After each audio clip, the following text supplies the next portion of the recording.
Hi everyone, welcome to Newegg TV. My name is Paul. Today I'm going to be doing an unboxing and overview of this new monitor from Acer. This is the Acer T232HL. Going to start off with a closer look at the retail box, and you might notice a bit of the weathering here on the box. That's because this is a shipping box and it has been shipped to us, and fortunately everything's fine inside. It's packed really well. But to go over some of the specs that are listed here, it's a full HD 1080 monitor, it's LED backlit, it's an IPS panel, which is really nice for viewing angle, and one of the big points of this particular monitor, it is a touchscreen monitor. It's fully Windows 8 compatible, 10-point multi-touch, so you can put 10 fingers on it and will register all of the touch points on the monitor itself. 23-inch IPS, Windows 8 compatible. It's got a really wide viewing angle of 178 degrees, which is one of the benefits of an IPS panel. Again, 10-point multi-touch, 1080, 5-millisecond response time, which is pretty decent for an IPS panel. E-color, you get a 68% power savings thanks to the LED backlit technology, 100 million to 1 contrast ratio, and then eco-friendly display. Here's a look at all of the contents of the retail box, apart from the monitor itself, of course, which is right over there. We have some documentation and information. So you have a CD here, which has a user's manual, quick start guide, also includes Acrobat Reader and registry information, or registering information with Acer. You have some manuals right here. So this is the manual for the monitor itself. This is a quick guide. The full manual is included on the disc, but this has some basic instructions for how to plug everything in and get everything working. Since this is a touch monitor and it's designed specifically for Windows 8, or the chances are there's a good chance that's what you're buying this monitor for. So they have Windows 8 guides for how to use Windows 8 with this monitor, how to get to the charms bar and the tiles and all that good stuff.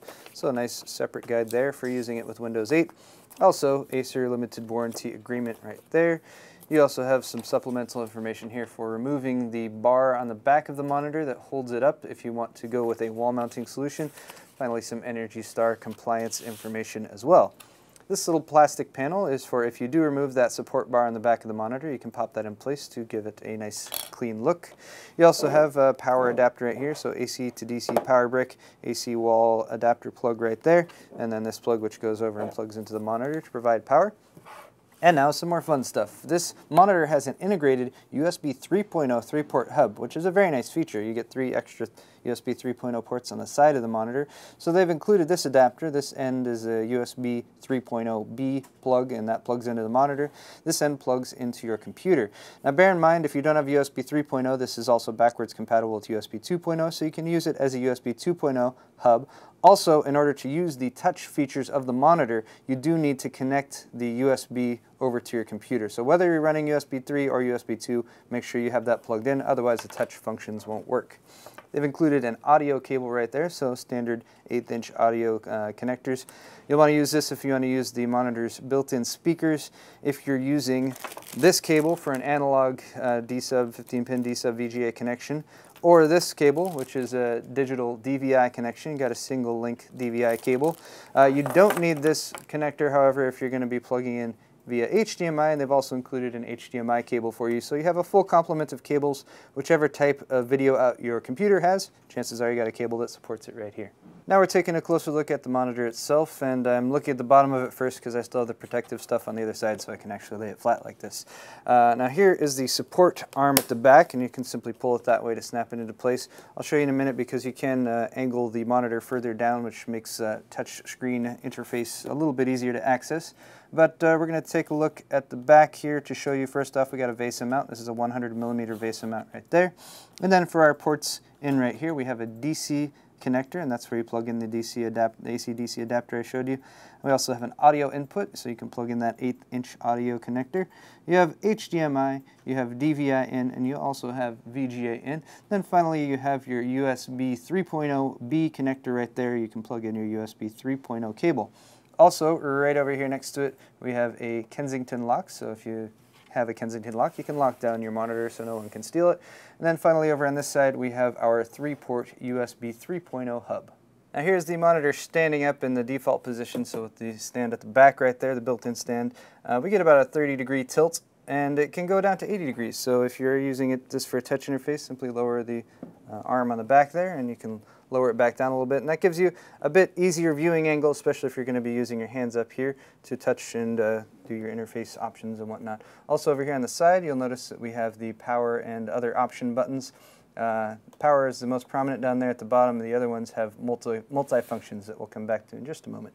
Now we're going to finish off with a quick demonstration, but I also wanted to point out the on-screen display controls over here on the side. So you have 6 buttons. The lowest of them is the power button, so that will obviously turn the monitor on and off. But pushing any of these buttons will bring up a little menu.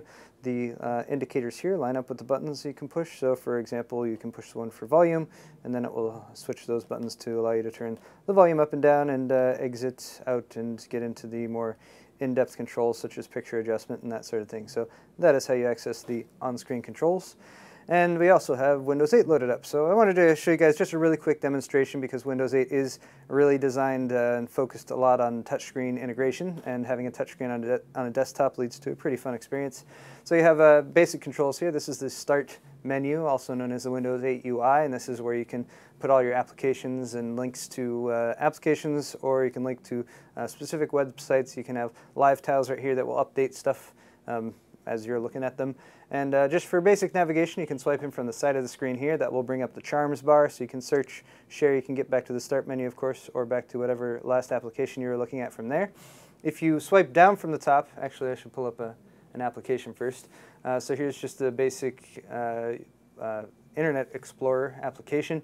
And in order to close any application, simply swipe down from the top. That will make it small like that, and then you can bring it all the way to the bottom, and that will close it. If you have, for example, any other applications, that's the desktop application, for example.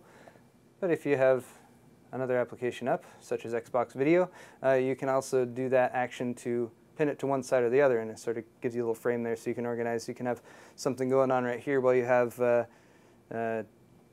communications application or chat application, something like that going on the side, so you can sort of split up your workspace into a few different locations. Also swiping in from the left side here, as you probably already noticed, will switch between applications, so any apps that you have open will pop those up. This is the Windows 8 desktop, so very similar to the Windows 7 desktop. You can still access that if you want to, and this is where your desktop applications will pop up, of course. Swiping in from the side, if you swipe in partway and go back, you can bring up a list of open applications, so you can easily switch between those. You can also go back to the Start menu via that method.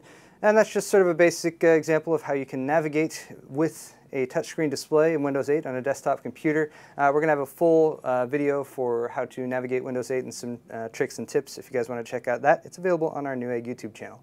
And that's going to wrap it up for this video and demonstration, guys. Once again, this has been the Acer T232HL 23-inch IPS touchscreen monitor designed for Windows 8.